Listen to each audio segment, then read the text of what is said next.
Hi, Judy from Witchpeace Craft. Welcome. My crafting life this week, I've been getting scrappy with it. Yes, using up yarn scraps or joining up my squares that were made with scraps. So I have a few objects I want to share with you, and maybe you can offer me some feedback. So first off the ranks is my Hip to Be Square blanket that I've made for charity. I joined, it's Crochet ADHD. I'll put a link to her channel in the description below so you can check her out. I really like this idea. I think I came on board late, probably about the second month of the year. And I started making squares. I was using my Make-Along, Shutterbug AU, for colours. And I finally, this week, finished joining all the squares and making a blanket. So here is my Hip to Be Square blanket. Hopefully I'll get a photo of it and put it at the end for you to see in its full glory. So I do a slip stitch join, and I gave it like a little nice finished border, and there are a lot of squares in scraps, all Marvel, Spotlight Marvel 8-ply or 3-way scraps that I made the squares with. The square I used was the crisscross square from my book. I really like this. I'm not a great fan of squares because I hate joining them and they never look quite right joined, but this has turned out really well and I'm a lot happier with it. So maybe it's me. Maybe I'm just getting better at doing squares and joining them. I do like the slip stitch join better than anything else I've made. And this will make a really nice blanket to donate next month. Look, the Marvel 8-ply can be quite stiff and harsh when you're using it, but I have put this on a light, gentle wash with some very mild detergent, and it has turned out really well. It is lovely and soft. Look, all our donated blankets get washed anyway before they are given away. That's to make sure they don't fall apart, but all our ends are staying where they're supposed to. They're soft and they're hygienically clean before they're passed on to whichever organisation's going to receive them. So next off the ranks, because I'd been working with scraps and I'd been sorting through scraps, I decided I didn't have much motivation. I'd make a few scrap projects. So I never have much luck with dinosaurs or dragons. They never quite look right for me. I think it's more me than the pattern. So first off the ranks is Dino the dinosaur. He does stand up. He is lovely. I'll put this one down. Now he's made with mystery scrap yarn. I've got no idea what it is. It is acrylic, it is soft, and it was all sort of blues blended together. This is a pattern by Elaine at Penguin Place on her blog. It's a free pattern. And I've made him before and I've done a much better job of it. I've done something wrong with the head this time. But he's turned out cute. I like him because he stands up and he's got a nice little pot belly. His tail this time seems to have turned out fatter. But anyway, that is my dinosaur.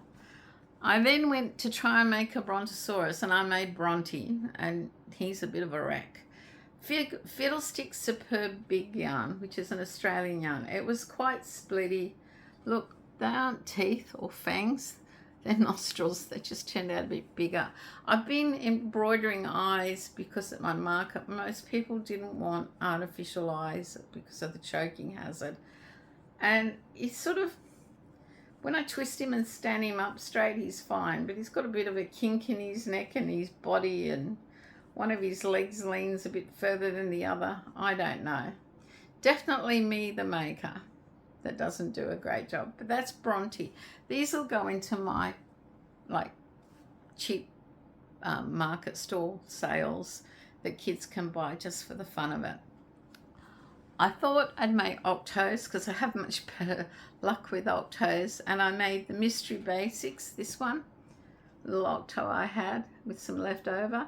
Now he looks like one of his eyes has gone funny on camera, but they're not. They're fine. I keep looking at it and then I hold him up and his eyes look funny. But anyway, one Mystery Octo, Mystery Basics Mosaic Octo, And then this one, which is the top bit is Super Saver Spotlight, and the bottom bit is Leftover Fiddlesticks, because I didn't have enough. And he's got a cute face. I made a little monster to go on a keyring Octo monster. I make these. These are quite popular. He's made in some James Brett Aaron leftover yarn, a little bit of that. So using up my scraps there. The other thing is I've got scrap glitter yarn, and I can't really get into the spirit of Christmas. I think I bought the first Christmas present yesterday.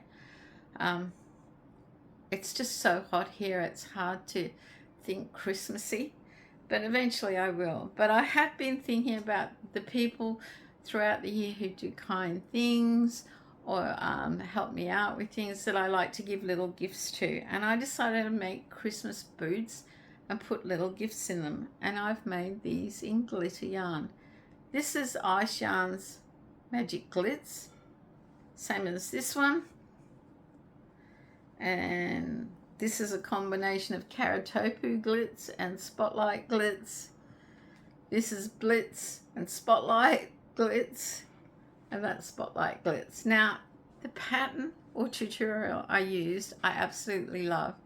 It's by Krista at the Secret Yarnery. I tried a few, but this is the one that looks like a stocking or a boot more than any other. I really like the way the shape is.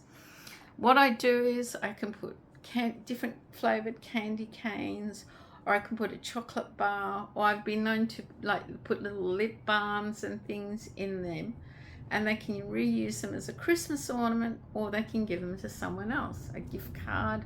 They do stretch quite a bit, and this is a great tutorial, and really, I really do like these. And that's 1, 2, 3, 4, 5 I've made that I've already got plans for. So that was me using up Glitz yarn. Now the other thing I did with scrap yarn is, at one of my crochet groups where we make things and donate, there's a lady there who likes scrap yarn. Anything that's a meter or longer for scraps, she really likes. And what she does is she makes ponchos and blankets, and she leaves the ends joined sticking out about that long. So when it's finished, it looks like a cactus, and it gives it texture. It looks really great. A lot of patience to do lots of bits of scraps. And because I have so many and I wanted to give some yarn, sorry about the crinkling. When we donate yarn, it's usually full new skeins. But this is my scraps, and I've bagged them up for her to take them to the next meeting. Some of them are quite big balls, some of them are tiny. As long as they're longer than a meter, she likes them. So I've done 2 bags of scraps I'll take and give to her so that she can have some scrap yarn to work on a project over the Christmas break before we meet again in January. I do like using up my scraps for different little projects, even if I give them away for random acts of kindness, or on my market stall when someone sells, they might buy a certain amount. I might give, like last time I was giving away scrunchies. I might do Christmas stockings, just little things as a bonus gift, because it's always nice to get a little bonus. My first plushie I sold, I had this tiny little octopus I'd made, and I gave her that as a bonus gift, and she was over the moon. So yeah, scrap yarn can come in really handy. It can be made into a blanket. It can be made into little amigurumis for kids, anything. So let me know in the comments below your favorite small scrap project to make. I tend to steer towards Octos. I don't like much sewing on small ones, but if you have anything else in mind, like I've done leggy frogs, leggy spiders, just something that's cute, if it can go on a keyring, or just a little individual thing like a pocket gift for a child, because they can be really popular too, and it's nice to have little things, not everything big and expensive on my stall or just to give away. Anyway guys, that's it for me this week. It's been so hot, but we have air conditioning. I have an conditioned office, air conditioned car, But it's the toing and fromming that absolutely zaps you. When you go to meetings or you're running around shopping, or I get home, by the time I've done dinner and sat down, I'm lacking motivation to do any crafting, even in air conditioning. But I'm getting there. You know, going through my yarn stock, I came across a cake of yarn I'd forgotten I had, and the other night I started working on quite a bigger project to sell at my craft market. And when it's finished, I'll show you, because it is really nice. Talking about my yarn stock won't be a moment. So yes, my yarn stock. I gave you my usage for the first 2 quarters, and I sort of forgot about the 3rd quarter because I knew I'd been a naughty girl. But I'll let you know now. In my 3rd quarter, I used 3,351 grams of yarn, but I was naughty and I bought 4,300 grams, which put me in the red of 949 grams of yarn. However, I'm telling you now, because October, November, December, I have been using up a lot of yarn, including scraps. So at the end of the year, I'm hoping to finish in the black and say that I've used more yarn than I've bought in this year. Stay tuned. Let's see how my progress goes, and let me know how your progress is going with your yarn stock. Have you used more than you bought? Are you tracking it? It's always handy to track it, because it's sort of, I'll go somewhere and go, oh, that's nice, I could use that. And then I go, no, I got to use more of my yarn stock before I buy stock. I only really purchase now for the next few months on if I need an extra color and I don't have it. So I'm really looking forward to my Kindness Advent Challenge, using up a lot more Marvel 8 ply that I have on hand, all the colors. The boys say they're organized, ready to go. It will be set up behind me, but not yet, so I can't take a sneak peek. I hope you join me. It's just for a bit of fun, opening, you know, an advent every day, seeing the color, what we can make, how many rows. Remember, the project is up to you. Anything you want to make that you can put enough color into over 24 days. There'll be some amigurumi project suggestions for little amigurumis, like little scrappy amigurumis, if you're into amigurumi and want to make one a day, because you can always hand them out as random act of kindness. So make sure you stay tuned and follow me on the 1st of December and join me in the Kindness Advent Challenge for the month of December through the festive season. It would be nice to share our happiness and wealth and good fortune with people who aren't doing as great as us. So until next time, stay safe, stay well, make sure you have one crafty day this week. Bye for now.